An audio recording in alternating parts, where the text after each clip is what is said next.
otadan keyin, onadan keyin suyanchiq tog'imiz yo'q azizlar, ishonadiganimiz yo'q. Muso payg'ambar onalari o'tgan ekan. Onalarini tobutdaligi kafallab, tobutga solib qabristonga olib borsalar, qabr qazib qo'yibdilar ekan. Muso alayhisalom kecha ona uyimda farishtam bo'lib o'tirgan, oppoq libosda duogo'yim bo'lgan mehribonim onamni endi shu qabrga qo'yamanmi deb, onalarini qabrlariga bag'rlariga bosib hushlardan ketib qolgan ekan. Bir qancha vaqtdan keyin o'zlariga kelibdilar. Onamni ko'mishim kerak, ahli farzandlik burchim, onalarini ko'mibdilar.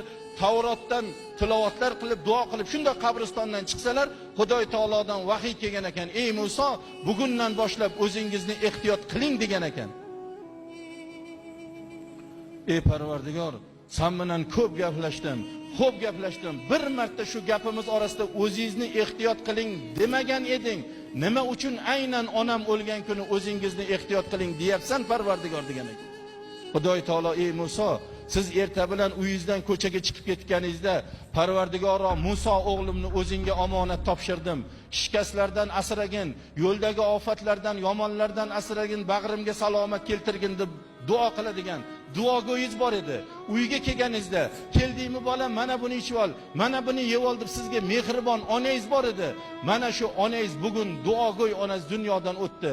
Mana shu duo sababidan sizni ko'p shikastlardan saqlayatgandim. Bugundan boshlab o'zingizni ehtiyot qiling deb ogohlantiryapman degan ekan. Payg'ambar Musoyi Kalimulloh Qur'oni Karimda nomlari zikr qilingan, ilohiy kitoblardan Tavrotni qo'llariga qabul qilgan zot onani duosiga muhtoj ekan. Sizni bizlar kimmiz endi payg'ambarning oldida? Yo sizni bizlar muhtoj emasmizmi ota-onaning duosiga, birodarlar?